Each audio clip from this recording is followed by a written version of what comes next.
Hey everyone, and welcome to another deep dive.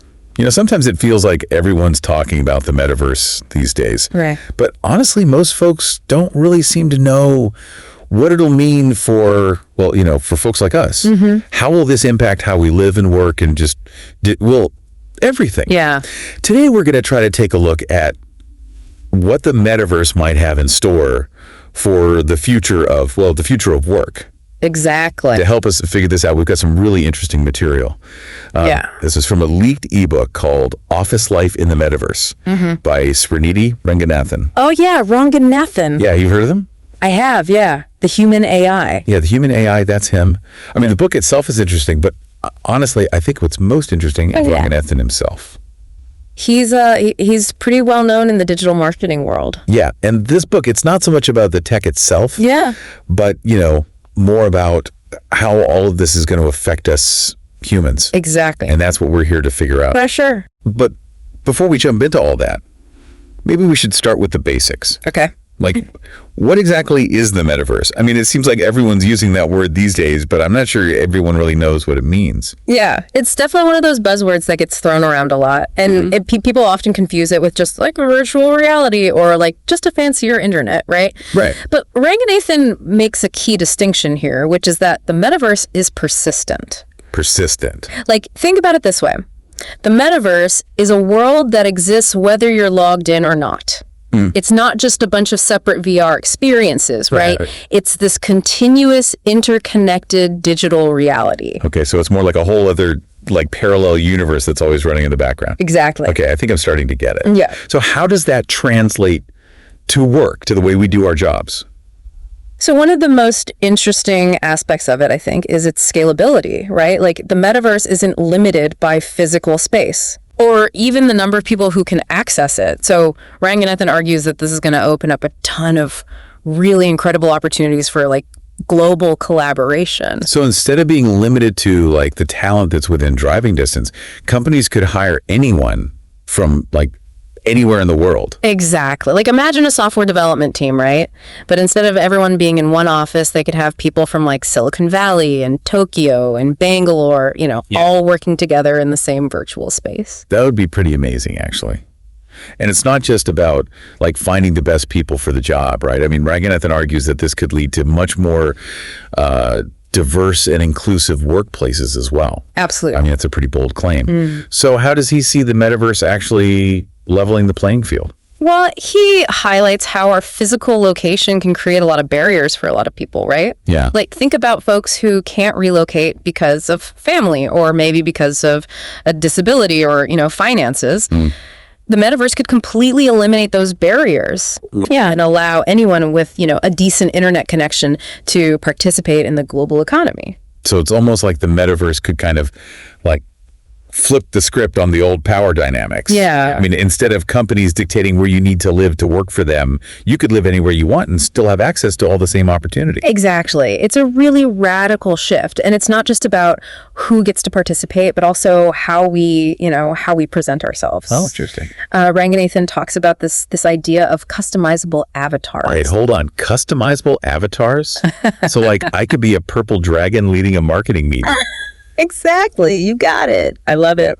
But seriously, that raises some really interesting questions about professional identity in the metaverse, right? Really? Do the old rules of, business attire and etiquette even apply? It's a good question. And we can literally look like anything you want. Yeah. Okay, so we've talked about avatars, but what about the actual offices? What will our workspaces look like in the metaverse? Ranganathan says, say goodbye to cubicles. He imagines these incredibly immersive and really customizable workspaces. Yeah. Forget about those stuffy conference rooms. Ugh, yeah. Imagine brainstorming with your team on a virtual beach or even in a futuristic space station, right? Okay, that does sound a lot more inspiring than my current view of a, blank wall. Right.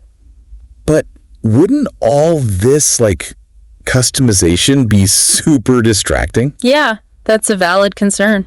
I mean, I can already see myself spending way more time decorating my virtual office than actually getting any work done. Right, and Ranganathan acknowledges that, right, that there is potential for distractions. Okay, good. He talks about the importance of finding a balance between, creating these engaging workspaces, Right. but also maintaining focus. So it's not just about throwing a bunch of cool tech at the problem, right? It's about designing these virtual environments with intention Absolutely. and really like thinking about how they'll impact our productivity and our well-being. Yeah, for sure.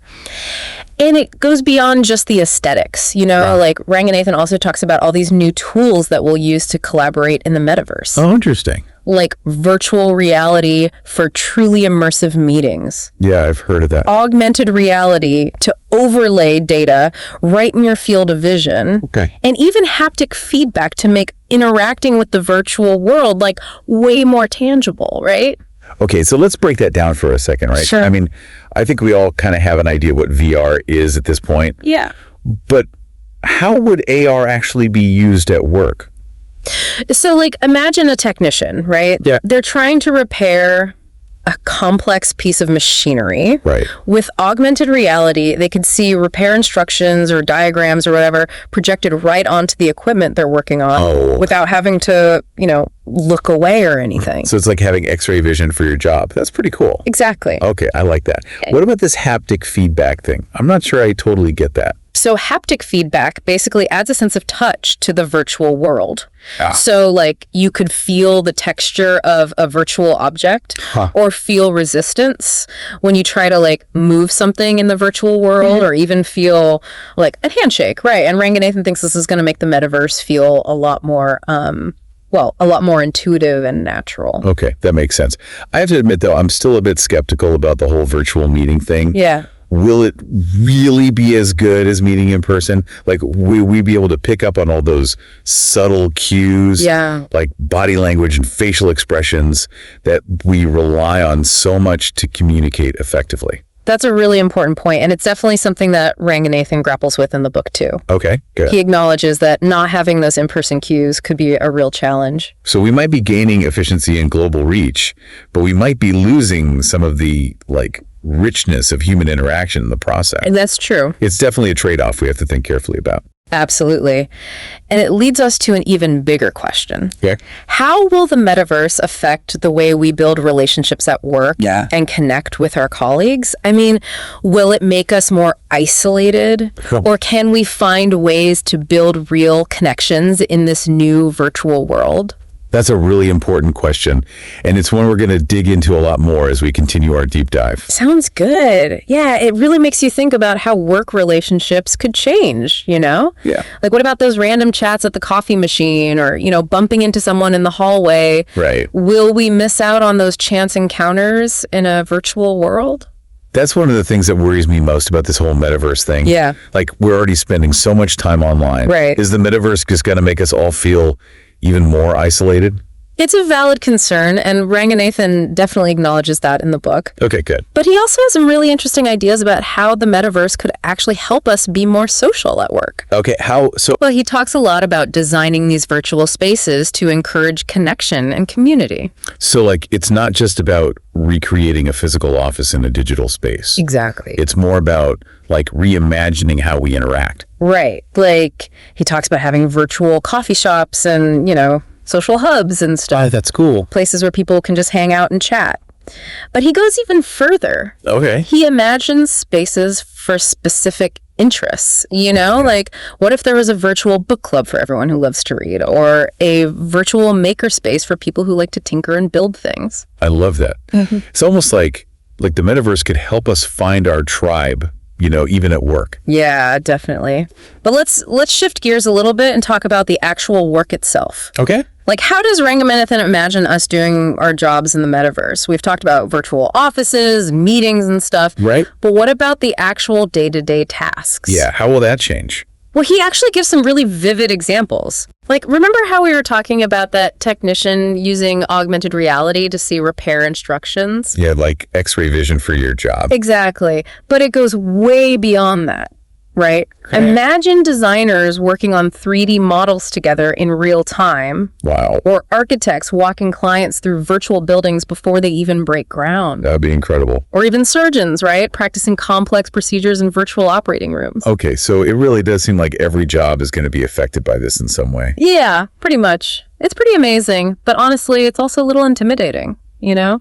It is. Like, what skills will we need to thrive in this new world of work? Right. Will we all need to become like coding experts or something? Well, Ranganathan believes that the most important skills will be things like adaptability, digital literacy, and a willingness to keep learning throughout your career. Makes sense. Because the metaverse is going to keep changing and evolving. Right. So we need to be comfortable with that and be open to learning new things all the time. So it's not just about mastering a specific tool or technology. No. It's more about having a mindset that's open to new possibilities. Exactly.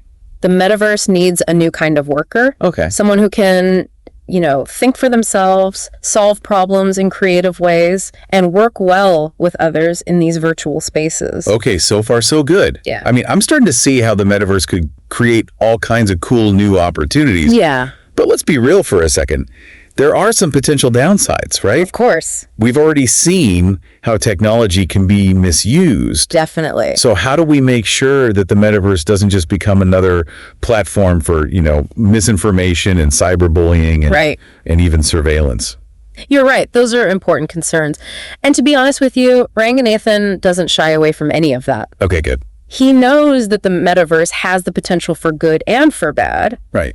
But he really believes it's our responsibility to shape this new world the right way, to create a metaverse that's ethical and fair and benefits everyone. Okay, but how do we actually do that? Who gets to decide what those ethical guidelines are? Yeah. And how do we enforce them in, a virtual world? Yeah, that's where it gets tricky.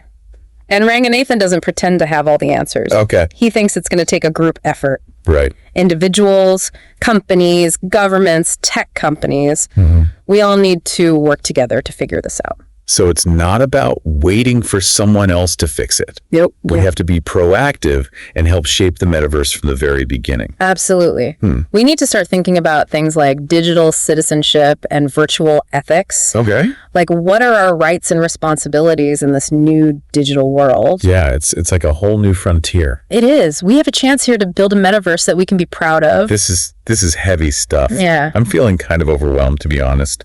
Can we lighten the mood a bit? Sure. I mean, did Ranganathan talk about any of the fun stuff? Oh, yeah, definitely. Okay, good. I mean, he wouldn't be the human AI if he didn't imagine the metaverse as this, amazing place for entertainment and socializing. Right. Like, imagine going to virtual concerts with your friends who live all over the world.